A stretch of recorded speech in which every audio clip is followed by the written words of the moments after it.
we may begin. Thank you for being here today with Professor Ugo Pagallo. My name is Pompeu Casanovas. I will be the chair of this session, and I think that we have 45 minutes. Actually, we have to be tight with the time in the end. And I will talk for 3, 4, 5 minutes, and then Ugo Pagallo will talk about robotics, ethics, and privacy, and things that you know that he knows. Well, it's an honor and a great pleasure to be here and to introduce Professor Ugo Pagallo to you, bio and works. Ugo is an old friend and colleague in many endeavors and trends in law and technology, and in law and artificial intelligence, and one of the world leading figures in ethics and law. Ethics, law, privacy, and intellectual property, I would say. But to be gentle, I should reckon that only 5 years ago, and I think that we should thank Carlos Sierra for this, this session would have been possible, but perhaps not that possible. Why? Well, because ethics and law and privacy and data protection are quite recent in the field. Ugo, in this sense, is one of the leading figures in the field, with other people coming from artificial intelligence and law and having been there for a long time. So I am thinking of Giovanni Sartor or Henry Bracken or others like Tom Van Engers and other people in URIX and IJCAI, which are our own artificial intelligence and law regular fields. Ugo Pagallo is professor of jurisprudence at the Department of Law at the University of Torino since 2000. He has been faculty fellow of the NEXA Center for the Internet and Society at the Politecnico of Turin, and vice president of the Italian Association of Legal Informatics. He is member of the working group on the European RPA's complementary measures for the civilian use of drones, and of the group of experts of the, perhaps you know it, On Life initiative set by the European Commission as part of the group of experts working on digital ethics and law. In this sense, he has been doing lots of good and important things. I remember that he has at least 100 well-known papers on ethics, law, and technology, 9 books, and it is my pleasure to remember that he is an expert on Leibniz as well, and one of the books that I like to quote from him is The Law of Robots. I'm sure that he will quote some of the content of these books. And without more content, I think that we can invite him to take the floor. Thank you.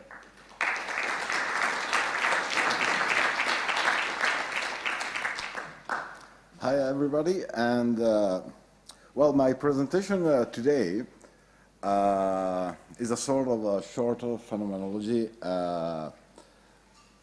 concerning a field that, in a way, has been studied by legal scholars over the past century.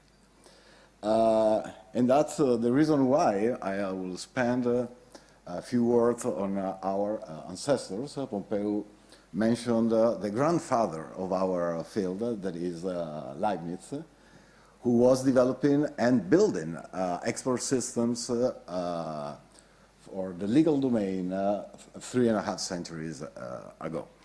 So, in light of what I dubbed as the new summer of artificial intelligence, I will try to explain to you why autonomy is such a source of misunderstandings. And from a pragmatic perspective, I'll stress some issues concerning the accountability of AI. That is, as most of you know, things have changed dramatically over the past, I would say, 5 years, so that computer scientists, engineers, logicians do understand the ethical and maybe also legal implications of their own work. Then I will distinguish matters of criminal responsibility from civil responsibility to end up with the challenges of regulation. But let's start with our ancestors. And since this is a short phenomenology, well, let's start with the guy who coined the word phenomenology, that is Mr. Kant, although the word has been made popular by Hegel. The overall idea is to pay attention to how things began. And as I told you, this is not a new topic. Legal scholars have been discussing matters of automation more than a century ago. Here you have a list of mostly German scholars taking into account the then new challenges of technology. And, of course, we can say that the technology under scrutiny was rudimental, since they were focusing on the first vendor machines. But this new set of problems addressed by such scholars was quite fascinating. Why? First, on the one hand, they started using analogy in the civil law as opposed to the criminal law domain. In the same way in which when we started using the first aircraft, there was no law regulating this new field. And so lawyers were forced to apply by analogy the previous rules on governing ships. Things, however, are different in the criminal law field in accordance with a basic tenet of the rule of law, that which is called in continental Europe as the principle of legality. That is, no crime nor punishment without a criminal law. I return to this point later, just to stress not only why we had to introduce a new generation of computer crimes between the early 1990s and 2001, when there was the first international agreement on this field, the Budapest Convention, but I would stress the reasons why we should expect something similar in the field of AI and smart robots. That is, a new generation of AI and robotic crimes. Of course, in light of the work made by our ancestors more than a century ago, there are crucial differences. So let's pay attention to the reasons why a technological leap has occurred. And so let's spend some words on what I dubbed as the new summer of AI, starting since the very beginning, that is a young field born in the 50s. So why we could talk about a new summer for our domain?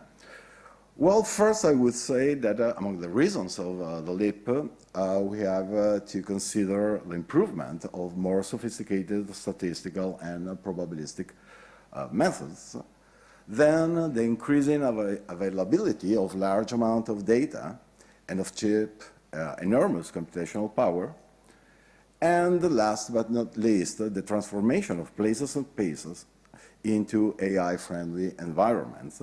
Think about smart cities, domotics, and the like.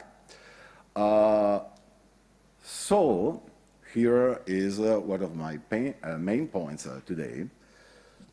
So far, we don't have either machines that are capable of doing any work man can do. That was Herbert Simon's dream, or the solution for the problem of creating proper artificial intelligence. That was Marvin Minsky's aim. Yet, we are not simply dealing with machines that can operate or control a process mechanically. Rather, we are progressively interacting with the proper artificial agents. And although most legal systems, I would say all legal systems, still conceived these agents as mere tools, well, this discrepancy is producing several problems in the legal domain. More on this in a few minutes. So, from simple automated machines to autonomous systems. However, as I told you, the very idea of autonomy is a source of misunderstanding. It's a tricky concept, and here for the sake of the argument, and since we have 30 minutes or 40 minutes, let me focus on three stances on this very notion. Literally, when we talk about autonomy, we are referring to the old notion that someone has its own norms from itself. And from this basic notion, since that we inherited from the Greek philosophers, let's focus on three main meanings. The first one, we can think about autonomy referring to a system which can modify its inner states or properties without external stimuli, so as to exert control over its actions without any direct intervention of humans and the like. From this first perspective, we can distinguish this idea of autonomy from further notions as the interactivity and adaptability of the AI system. So that, taken together, such criteria single out why we should refer to an AI system as an agent rather than a simple tool of human interaction. There is a second meaning, that is, autonomy can also summarize the properties of what constitutes the notion of agency with a single word. The example I propose here is that of the federal automated vehicles policies adopted by the US Department of Transportation a year ago. And according to this document, we should or could distinguish 6 different levels of autonomy depending on who does what and when. So, in light of this document, we can move from level 1 concerning autonomous vehicles, in which human drivers do everything, to top level 5, in which, as you can read, the automated system can perform all driving tasks under all conditions that a human driver could perform them. And finally, we have a third, more controversial meaning of autonomy, which is likened here to human autonomy, including at times free will and moral agency. And in my view, this stance appears quite science fictional, but we find it time and again in today's debate, either for philosophical reasons or for political motives. Maybe you recall this cover on superintelligence, or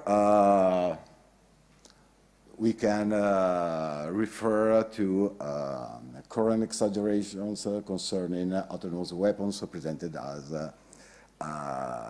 terminators, and debate about the ban of autonomous, lethal autonomous weapon systems. In my case, I would adopt a pragmatic approach. That is, rather than debating sci-fi scenarios of artificial agents endowed with human-like properties, I would stress another point. That is, the behavior of some AI systems, although not really autonomous at all, already falls within the loopholes of the law, provoking a new generation of hard cases that will require the intervention of national and international lawmakers. In other words, We don't have to wait for any top level of automation, say level 5 of the US Federal Automated Vehicles Policy, in order to admit that, wow, we have some real problems here. So let's pay attention to the very idea of accountable AIs, starting with 3 basic points.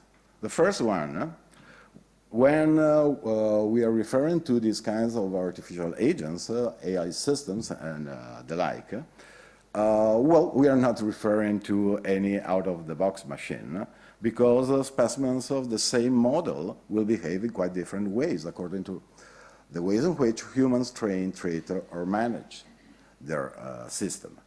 This is really important because this peculiarity affects basic tenets of the legal field, such as matter of reasonable foreseeability and due care. And here you have the case of now enjoying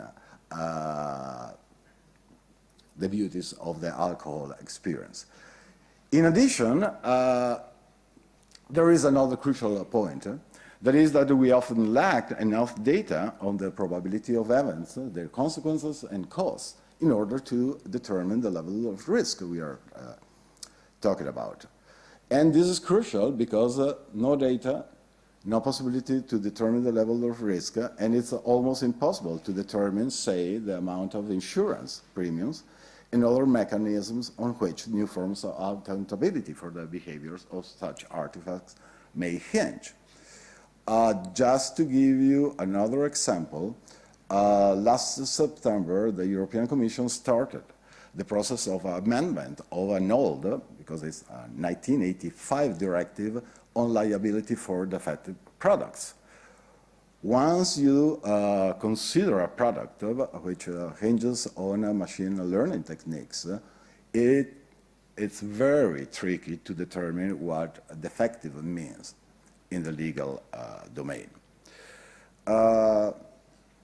So, against this framework, as I told you before, we should distinguish between the field of criminal law and matters of criminal liability vis-à-vis the principle of legality, no crime nor punishment without a specific criminal law, and matters of legal accountability in the civil as opposed to the criminal law field.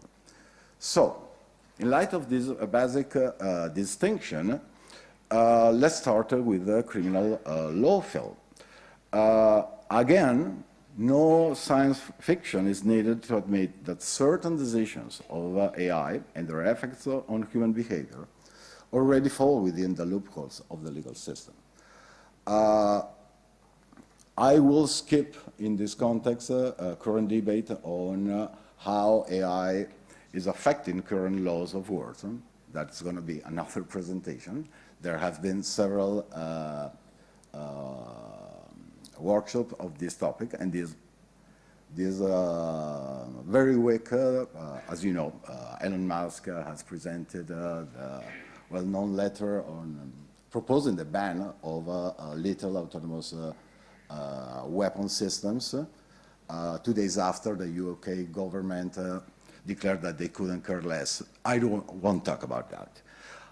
I will consider the criminal law field for typical common crimes in the same way in which, as I mentioned before, in the early 1990s, a new generation of computer crimes was introduced in several national jurisdictions, and then this process concluded with an international agreement in 2001, the so-called Budapest Convention. Against this well-known scenario of hackers, viruses, Trojan horses, and the like, let's consider a true story. That is, 3 years ago, AI system, namely AI robot, was appointed as a board member by a Japanese venture capital firm, Deep Knowledge. The name of this system is Vital. And the reason why Vital was appointed as a board member was that Vital was able to predict successful investments and because of its ability to pick up on market trends not immediately obvious to humans, as press release was keen to inform us 3 years ago. So far, so good, and admittedly, this process of humans delegating crucial cognitive tasks to AI systems will increase in the foreseeable future. But consider this very case, that is the wrong evaluation of our Vital, leading to a lack of capital increase, and therefore to the fraudulent bankruptcy of the corporation. What would the reaction of a legal system be in this case? Well, here we have an alternative. That is, the wrong evaluation of the AI system may end up with the traditional natural probable consequences liability model, in a nutshell, negligence. That is, you human are guilty because you were negligent. Or a new hypothesis of AI corporate liability. However, in the case of negligence, we have a problem. Don't forget the principle of legality. That is, no crime without an explicit criminal norm. Why? Because, talking about negligence, the mental element required for a fraud would be missing in the case of the human members of the board. So that in the specific case of our AI system leading to the fraud bankruptcy of the corporation, we would have no guilty person, neither artificial nor human. The other possibility is the criminal liability of the corporation. In several common law jurisdictions, we already have this possibility. Most civil law systems, namely in Germany, France, Italy, they don't accept this point because criminal responsibility is personal, is human personal. So that in the second case, that would mean that most legal systems should amend themselves in order to prosecute either the smart robot, the AI system, as the criminal agent of the corporation, or the corporation as such. I could go on with further examples, but to cut to the chase, since the logical malleability of robots and AI systems is impressive, I would say that the only limits to the new scenarios of AI crimes are given by human imagination. So, we need no divinatory powers in order to foresee that sooner or later, and I would say sooner than later, a new generation of AI crimes will be introduced. If history teaches us something, the trend will be the same that we had in the field of computer crimes. That is, first, national jurisdictions started amending themselves, and then, in light of this national experience, we'll end up with an international agreement. But how about the civil law?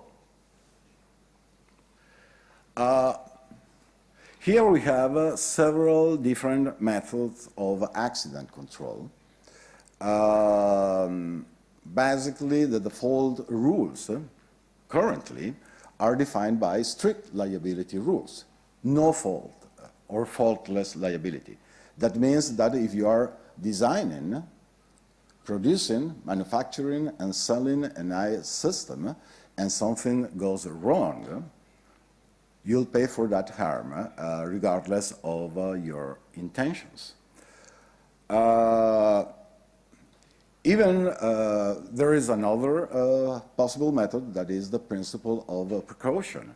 That is, in the name of precaution, a legal system may ban whatever kind of the specific design, production, and selling of a given AI system. So, in light of these different methods of accident control, there is a concrete risk that legislators can make individuals think twice before using, producing, or even designing AI systems. And let me give you another example in order to illustrate this point. That is the recent wave of extremely detailed regulations on the use of drones by the Italian Civil Aviation Authority. They were so proud to be the first authority regulating the civilian use of drones 4 years ago. And with a pinch of salt, the result of this regulation is the following one. That is, okay, I'm exaggerating just a little bit, but I have a couple of drones in, and the only legal drone in Italy risks to be a drone that has been turned off, put in a closet, guarded by armed guards, and even in that case, I have some doubts about the legality of my drone. So, against this framework, I think that we may agree that the aim of the law to govern the process of technological innovation should neither hinder it nor require over-frequent revision to tackle such a progress. So, how can we strike such a balance between AI risks, robotic threats, and the protection of fundamental rights? This is a really tricky issue. Let's pay attention, so, to the challenges of regulation, starting with the list of our problems. As I told you before, we are talking about systems that can be unpredictable and risky. We often lack data about the probability of events, consequences, and costs in order to determine the level of risk.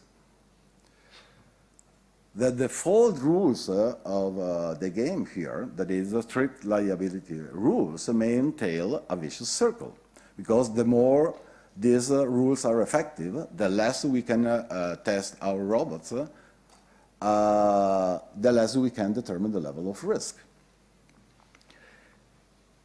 In the criminal law field, I mentioned that sooner or later this field will be under threat as well, a sort of a new generation of high-tech crimes. And even ethics appears to fall short in dealing with our normative challenges. Why?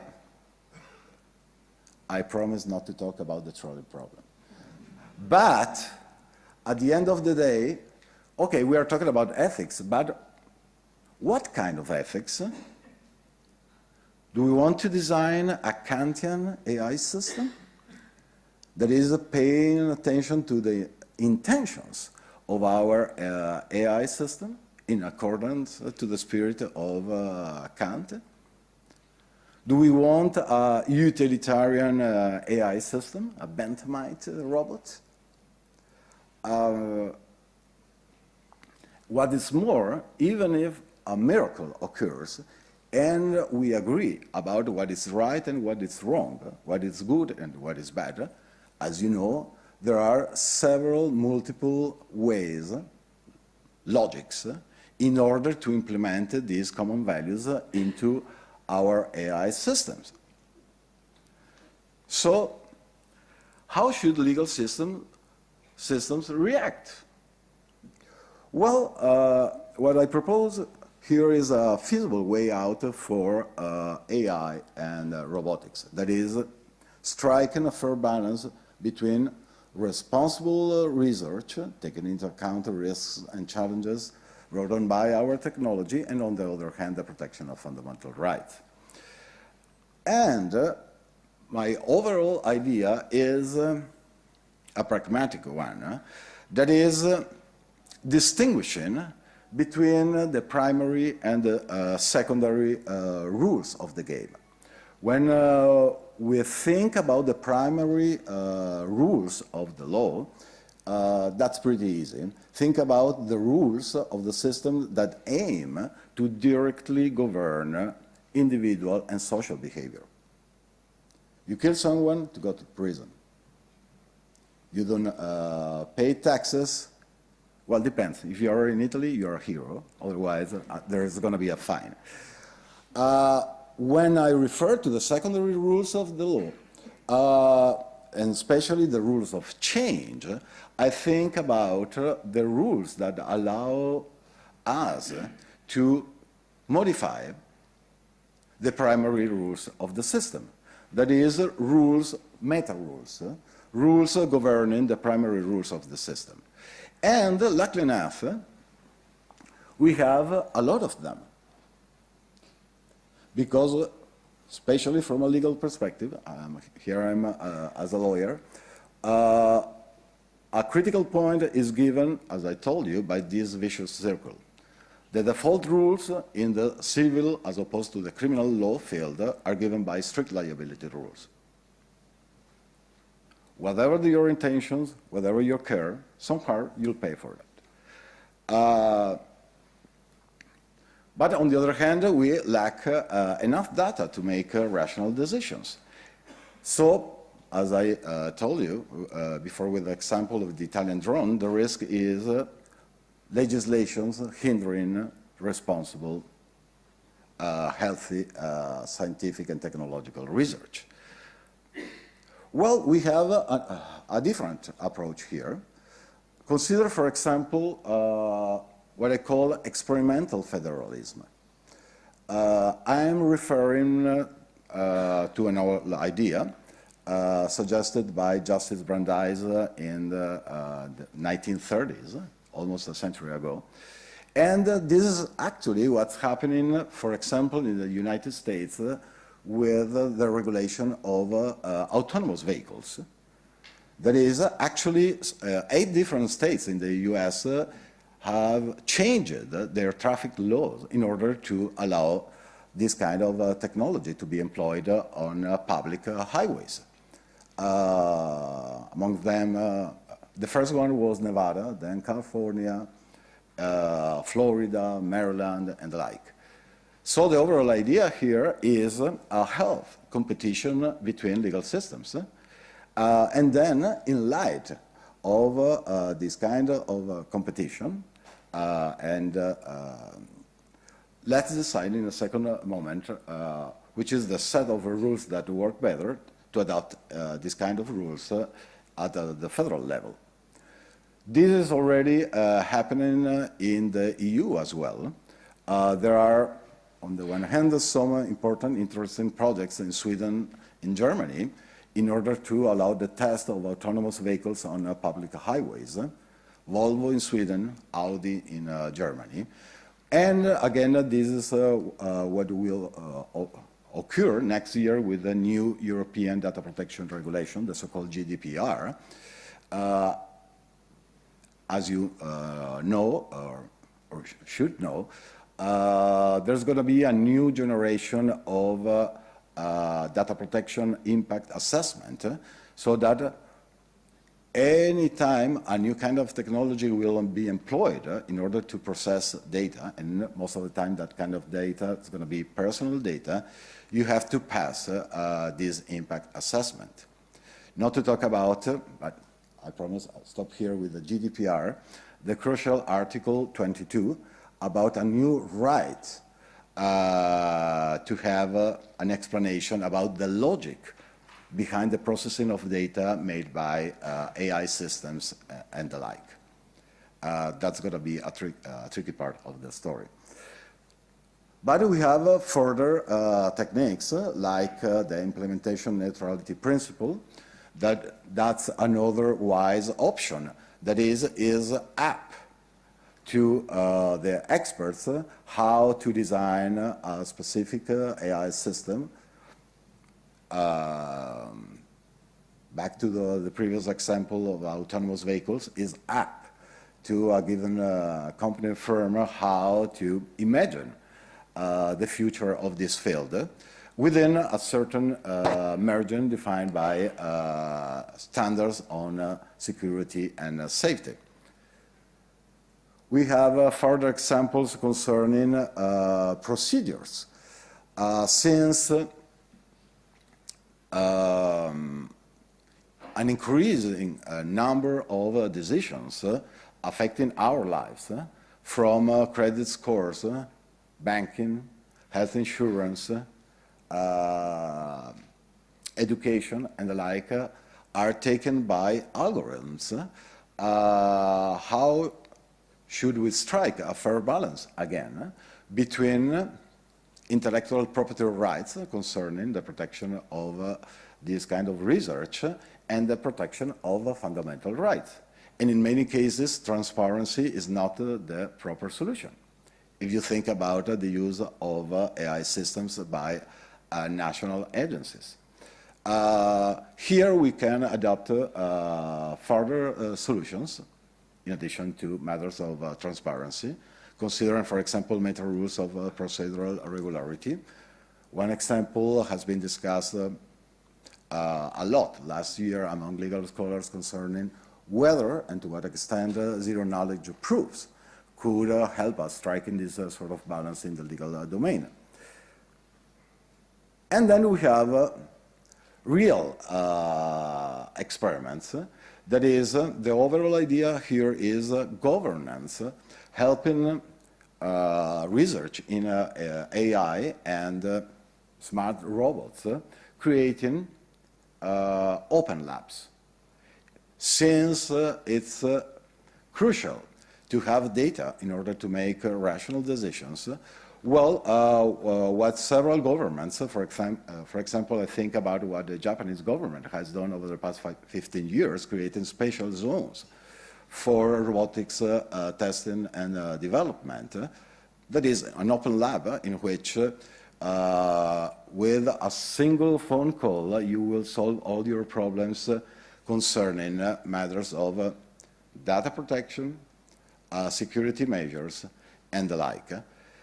So, as you can see, we have different options from the forms of experimental federalism adopted in the US and the EU to the Japanese robot special zones.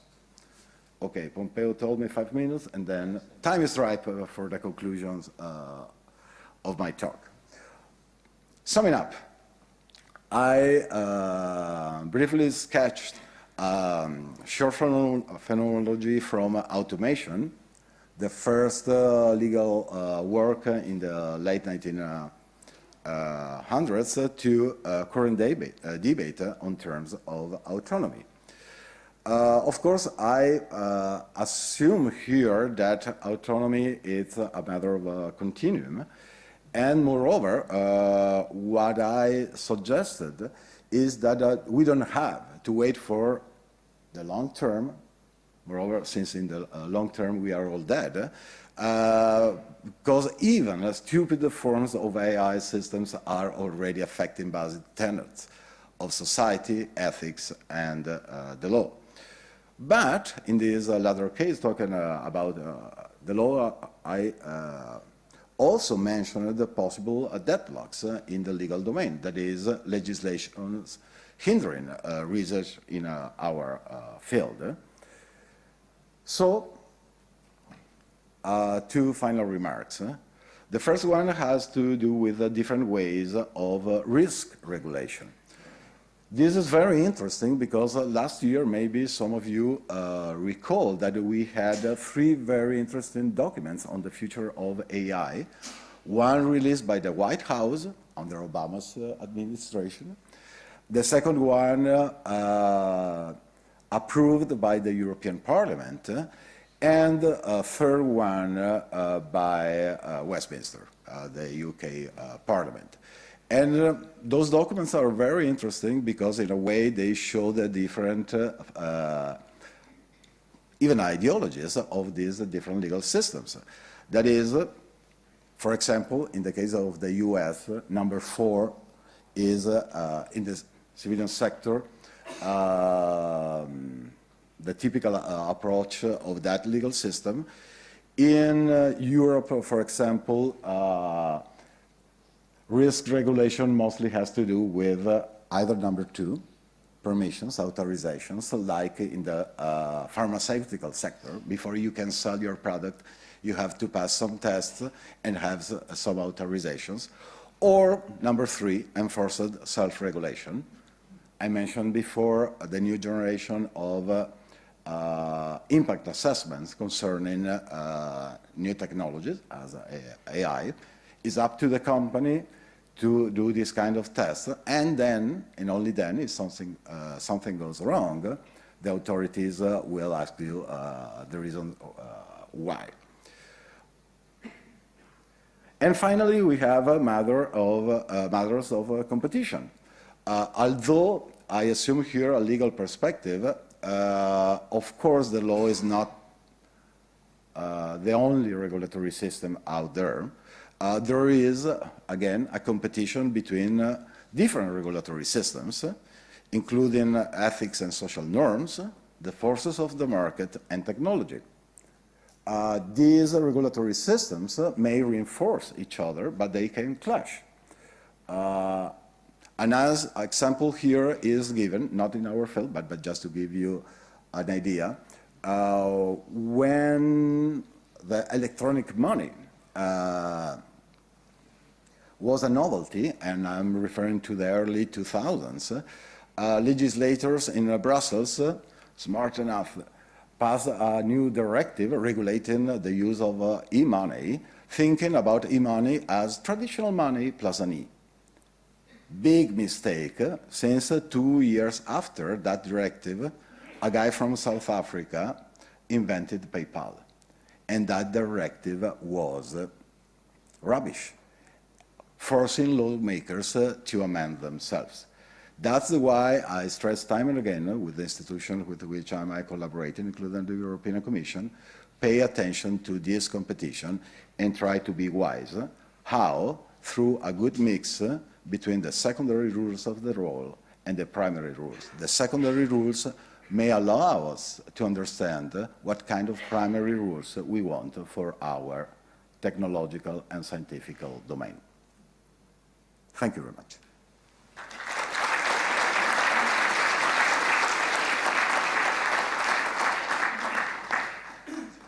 Thank you very much. On time, strangely enough. No, you ask me, sir. No, it's just that I've been told to cut out the thread, and I made it just 10 minutes before. So we have 7-8 minutes now for 3-4 questions, and then I have a question, and it has to do with maybe something you mentioned about data privacy. So nowadays you give consent. Usually you have a form, you give consent to the use of your data, but with increasing and more advanced statistical techniques, now that data can be used in ways you never foresaw. And what is the status of you giving consent? Does that really mean that you're giving consent to things that you wouldn't actually consent to if you knew that's how it was going to be used? Current paradigm, in fact, you're right, hinges on this old, relatively speaking, idea of the information and consent model. Give me all the information I need, and I will give you my Olympic consent. And the very idea was, the paradigm was created by the OECD in 1980. And I agree with you, we should shift the paradigm that is focusing more on the use of data rather than consent. Let me tell you this, it's not a joke. The terms of service of some services, including, I mentioned before, PayPal or iTunes and the like, are longer than Shakespeare's Macbeth.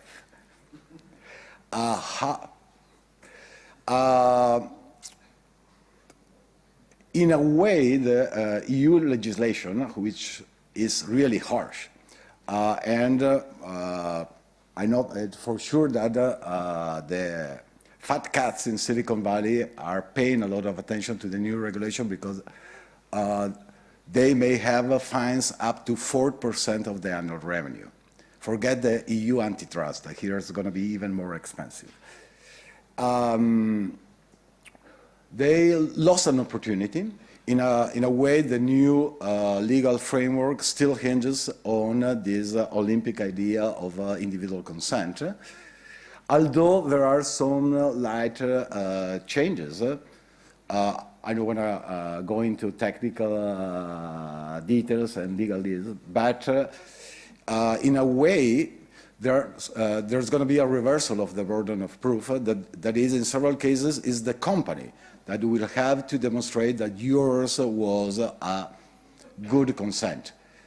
But in a better word, I would agree with you that if we could rewrite the rules of the game in the data protection sector, I would suggest to pay more attention to the concrete use of the data rather than this old mechanism invented 37 years ago, that is when dinosaurs still were living in our planet. Talking in technological terms, of course.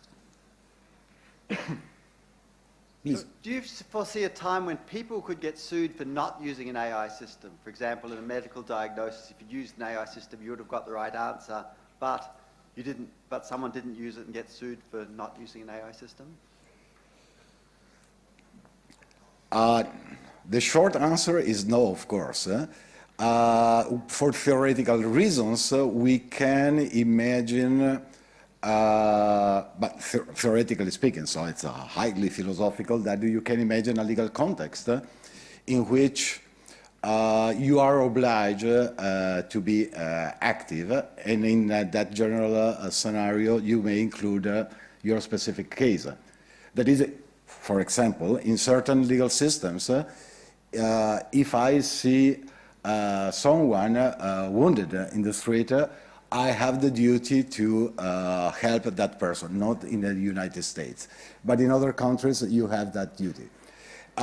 So that, theoretically speaking, we can imagine a case in which it would be, you could be fined for not using two AI system in order to help someone else. But so far, no, there is no such a scenario. Although, yours is a good question because most of the time we pay attention to risks, threats. Let's ban this, let's impede that.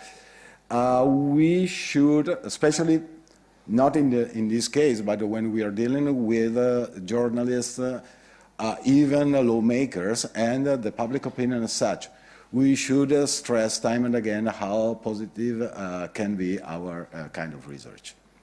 And then maybe we can introduce some sort of legal clause as you suggested.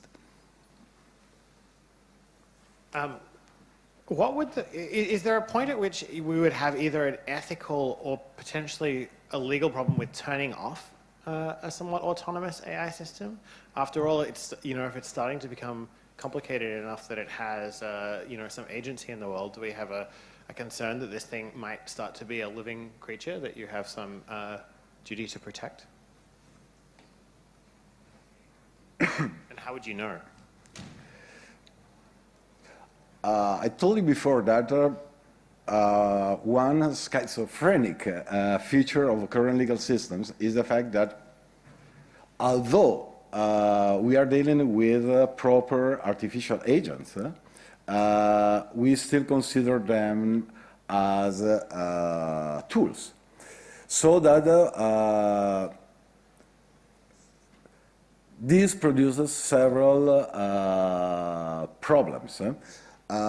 Even in terms of equality, maybe this is the first step towards accepting rights for these AI systems. Although in the military field, some AI weapons have the right to protect themselves. So, but back to the civilian sector, safer. Here we may have problems of equality in these terms. That is, if I'm delegating a human to make a contract with you, and my counterpart sees that the person whom I delegated is, say, drunk, that contract would be void. It doesn't work this way whether I'm delegating an AI system to make a contract with you. Why? Because essentially it's not a human, but it's a simple tool. So that we are, I like to joke about this, talking about the front of robotic liberation. Again, it's fictional, and we have more urgent problems to address. But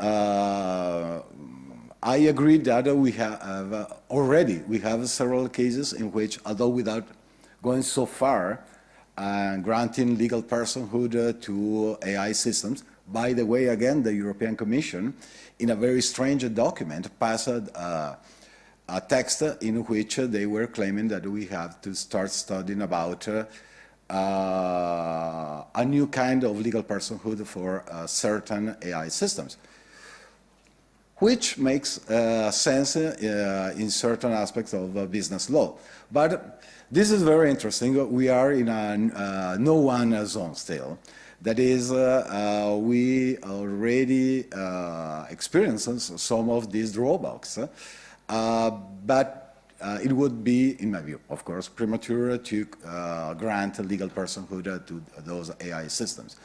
What I proposed several years ago is something different, and maybe that can be interesting for you as well.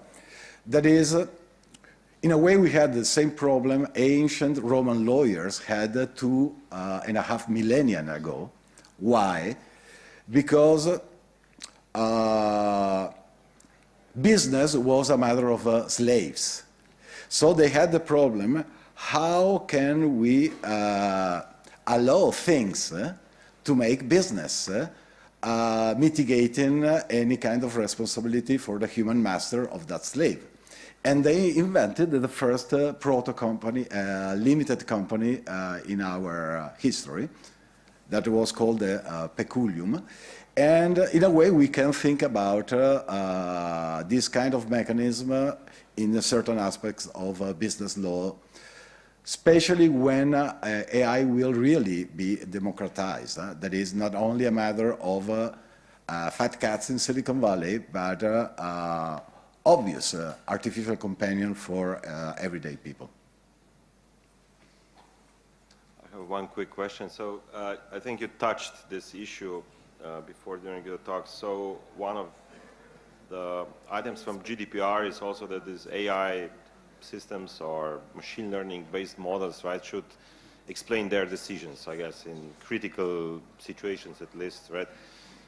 Medical, maybe something else, right? So this, of course, is a huge problem for the scientific community because the best models are the ones which cannot explain decisions. They just work well. The bad models can explain their decisions, but, well, they're not that good. And it's funny enough, so downstairs is exactly the talk how they do the non-transparent models, Alibaba in this case. So how do you expect somehow this to happen? Because community doesn't have really answers, right? And as I understand the whole situation about machine learning, there won't be much answers, right? I mean, just straight from the theoretical point of view, less constrained language is more efficient, right? And more constrained, so let's say human understandable language is less efficient. So can you just put some light on these practicalities which may appear in a year from now, right? The short answer is nobody knows how the GDPR will apply, but what I expect is that this right to an ex post explanation will not entail a line-by-line explanation about what's going on in the system, because it's theoretically impossible to give that kind of explanation in most cases. So what I expect is a right to explanation concerning the overall logic of the data processing. But then there is another interesting ingredient. Since we are living in a big data society, and so that most of the time we are treating types rather than tokens, we're going to have problems of group privacy. That is, you are not targeted because of you, but because you are part of the group. And that's why there's going to be a new generation of rights for associations in order to discuss these cases before the judges. So I expect that for these couple of reasons, these sort of right to explanation will concern an overall logic concerning the logic of this data processing rather than an impossible task. That is, explain me step by step how your AI system achieved that conclusion, which is impossible. Thanks.